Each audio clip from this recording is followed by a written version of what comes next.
gonna wait a minute just in case anyone decides to join. Thank you for logging on. If you're already here, I see there's just one person watching. I'm just gonna wait a couple minutes just to see if anyone else joins us. Feel free to say hello in the comments.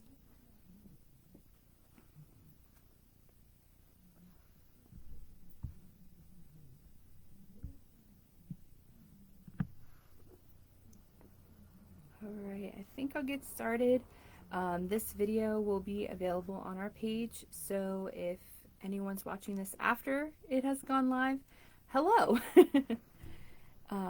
We're going to be doing a read aloud during summer quest time, which will be yesterday, June 17th through August 12th, which is the second Wednesday in August. So we will be doing read aloud Tuesdays and Thursdays at 6:30 p.m. The read aloud that we will be doing is Savvy by Ingrid Law. If you're not familiar with this story, it is a classic, almost coming of age story about a 13-year-old girl, and she will be finding out her savvy, which for her family is the magical powers that they have. So it's a really exciting story, and she's going to go on an adventure to figure out what her savvy is. So this is our very first read aloud. If you're just joining now, we have a read aloud Tuesdays and Thursdays. This is the read aloud for Savvy by Ingrid Law for our Summer Quest reading program. And this video will be on our Facebook page afterwards. So if you don't get to watch the whole video now, that's okay. It will be there. We're going to read the first 2 chapters, and we'll see how this goes. I'm still learning how to do Facebook Live, so if there's anything that we need to change or adjust, we can do that as we go. We'll be reading this story all throughout the summer over the course of 8 weeks. We'll read it every Tuesday and Thursday. Alright, so I'm going to go ahead and get started as some people are still joining us. Hello, I'm Miss Sarah, by the way. This is called Savvy by Ingrid Law, Chapter 1.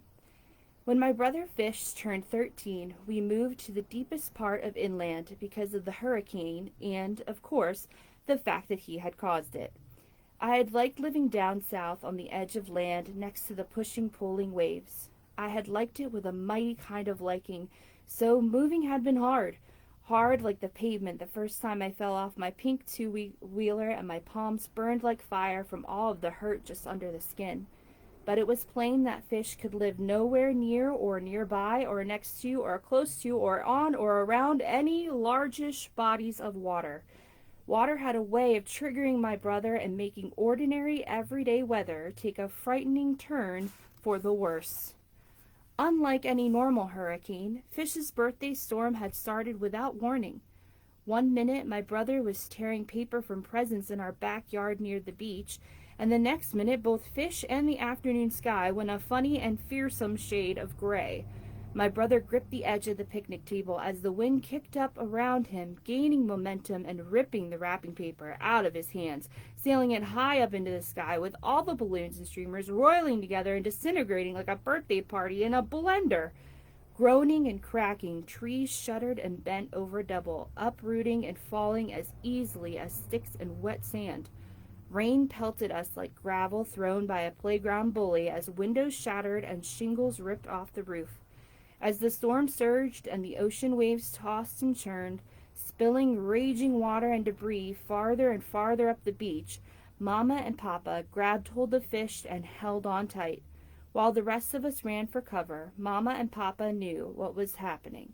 They had been expecting something like this and knew that they had to keep my brother calm and help him ride out his storm. That hurricane had been the shortest on record. But to keep the coastal town safe from our Fish, our family had packed up and moved deep inland, plunging into the very heart of the land and stopping as close to the center of the country as we could get. There, without big water to fuel big storms, Fish could make it blow and rain without so much heartache and ruin.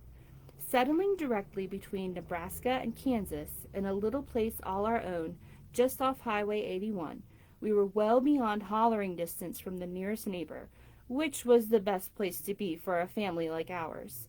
The closest town was merely a far-off blur across the highway and was not even big enough to have its own school or store or gas station or mayor. Monday through Wednesday, we called our thin stretch of land Kansaska.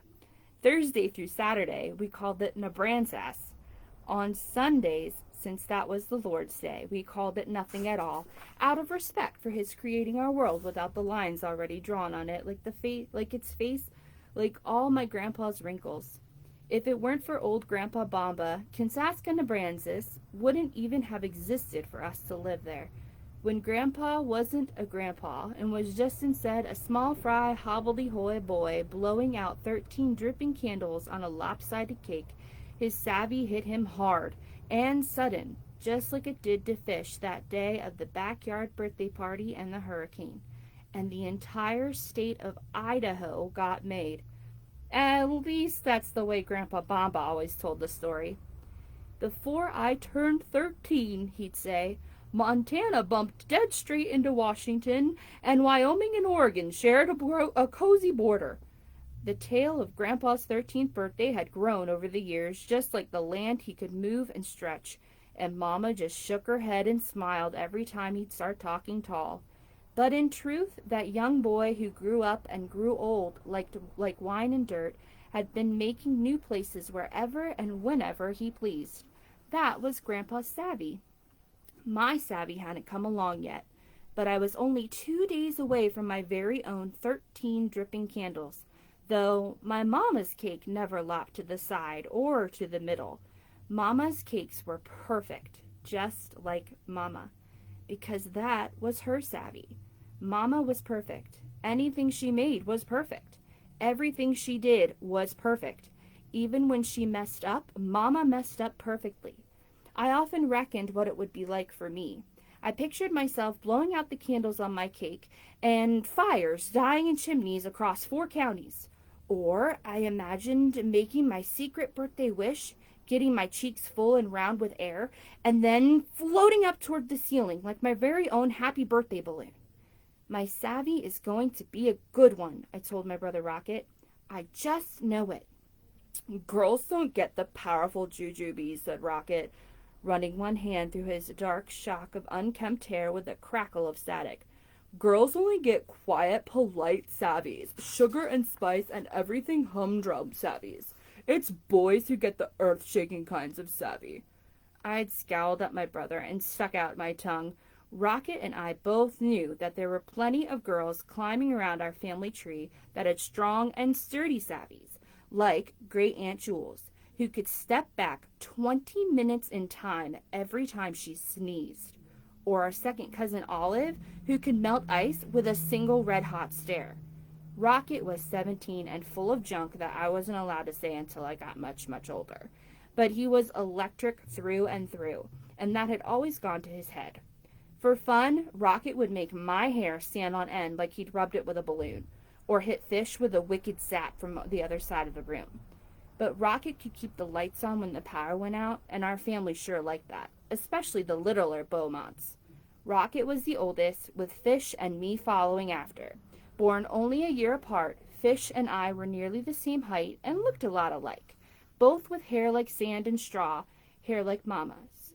But while I had Papa's hazel eyes, Fish had Mama's ocean blue ones.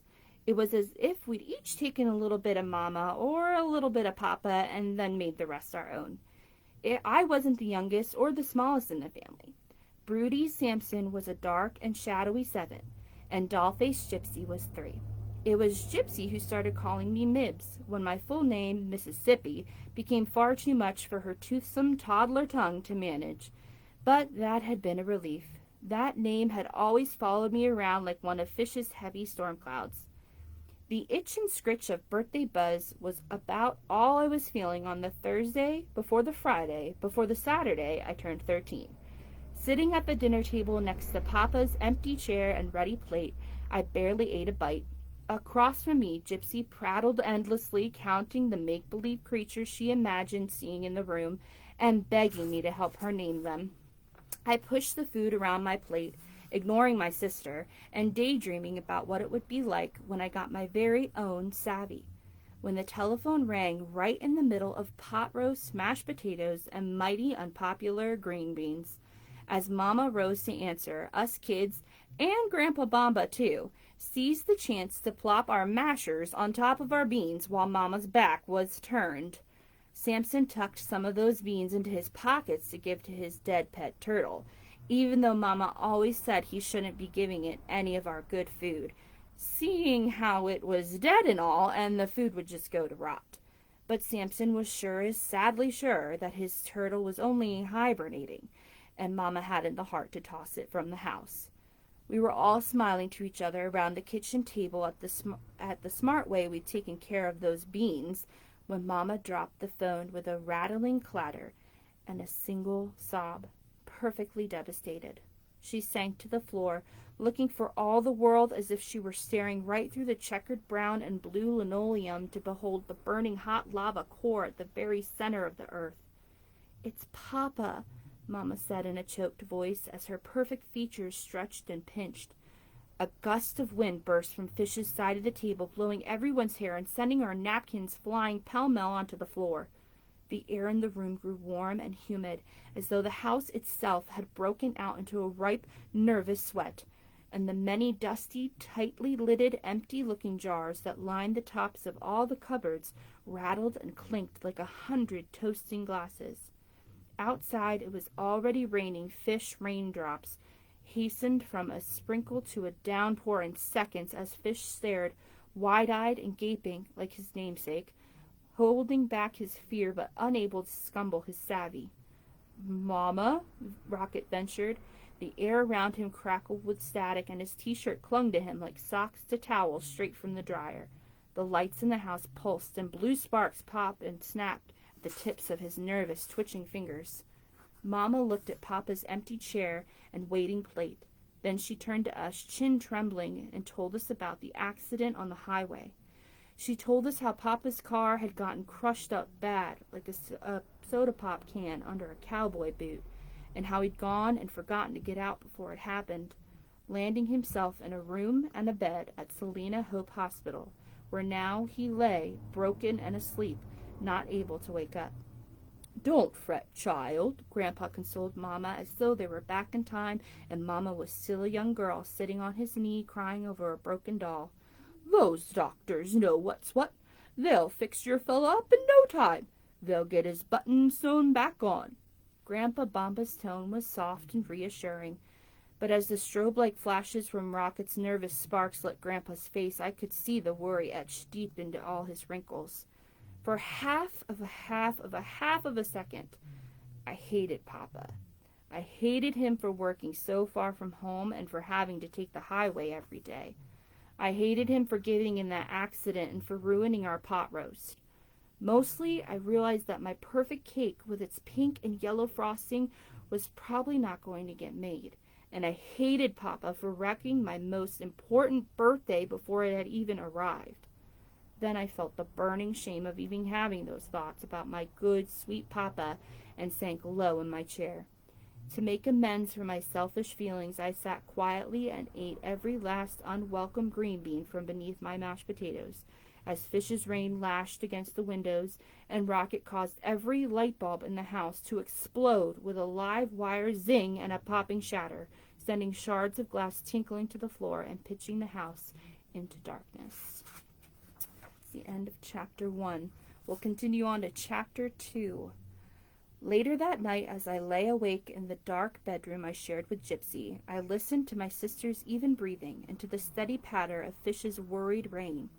I could hear Mama and Rocket moving around downstairs, sweeping up glass and replacing light bulbs.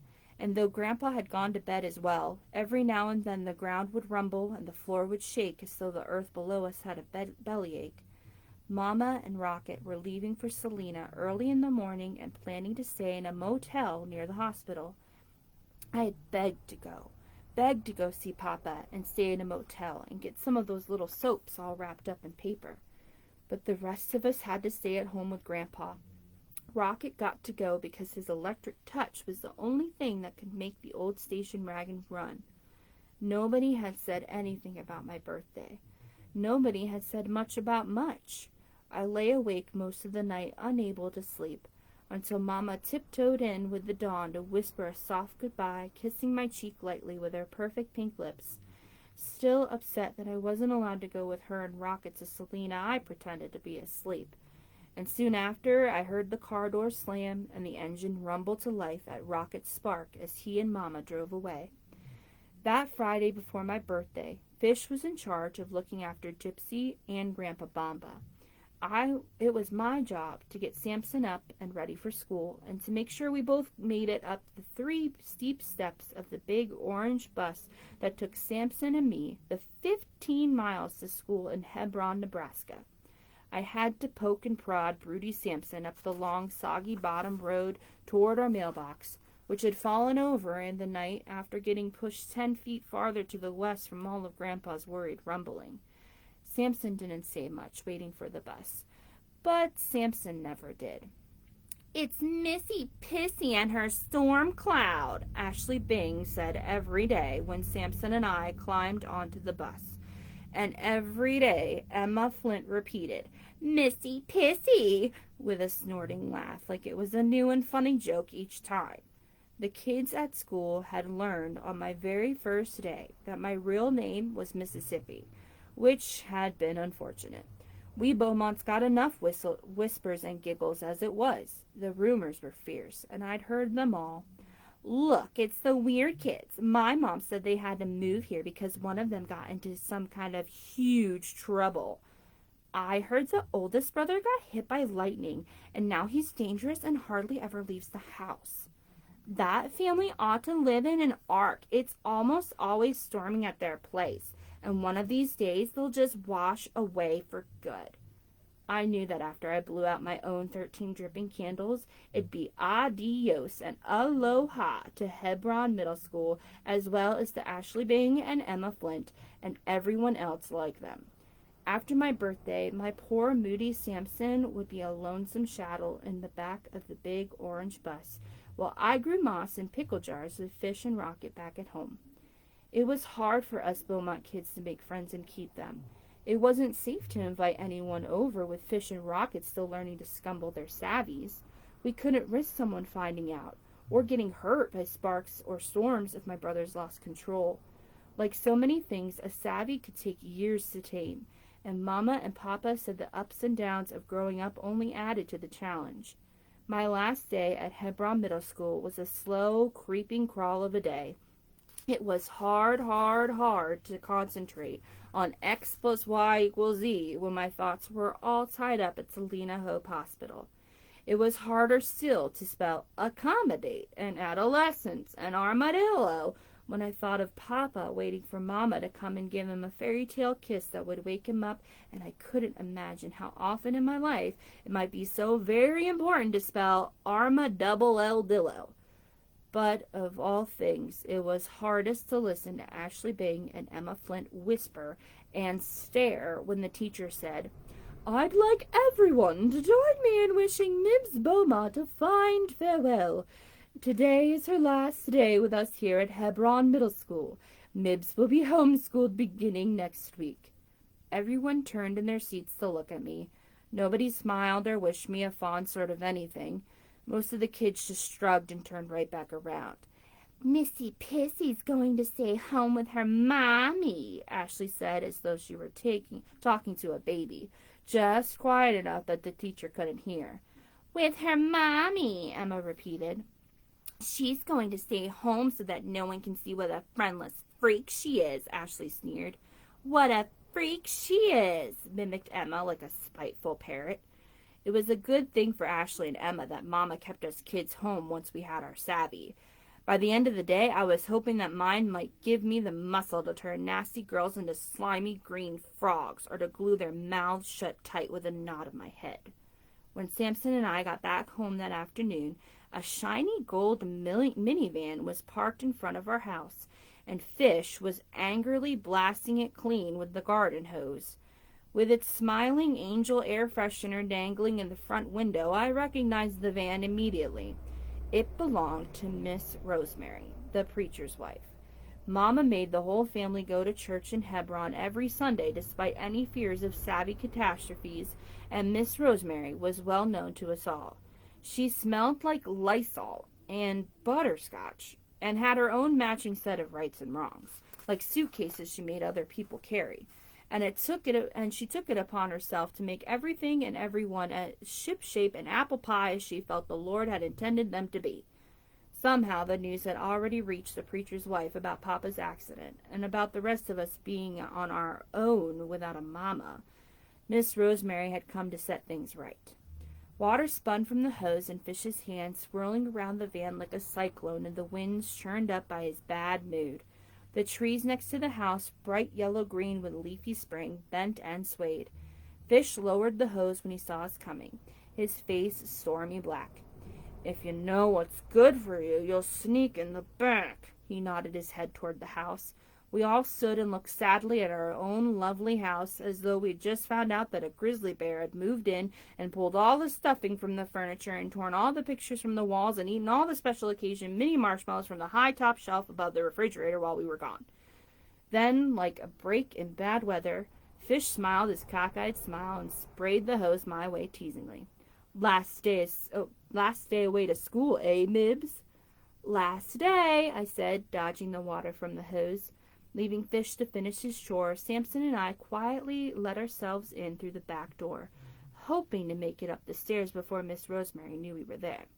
"Your grandfather looked tired, so I had him lie down in his room for a rest," Miss Rosemary said the moment we entered the kitchen. She was perched up high with a spray bottle cocked in one rubber-gloved hand and a rag held ready in the other. She was taking the jars from the tops of the cupboards and cleaning their dust with a wrinkle in her nose, squinting at the faded labels. I held my breath as I watched her, hoping that she hadn't opened any of them. No one who wasn't family should have been touching those jars. No one. "Gypsy is also down for a nap," Miss Rosemary continued. "So I expect you two to be quiet and not wake her." "Yes, Miss Rosemary," Samson and I both said, but Samson mostly moved his lips. "Your mother should have called me the moment she found out about your poor father," Miss Rosemary said, dusting the last jar with a flourish. Satisfied with her work, she clasped both the spray bottle and the rag to her chest and closed her eyes as though she was praying for the strength to clean up the whole wide world. When she reopened her eyes, she gave us a stern and solemn look. "I ought to have been here sooner," she sighed. "Children need a mother in the house." The end of Chapter 2. Thank you so much for watching. If you didn't get a chance to watch live, I hope you're watching afterwards. This was our first virtual read aloud of Savvy by Ingrid Law.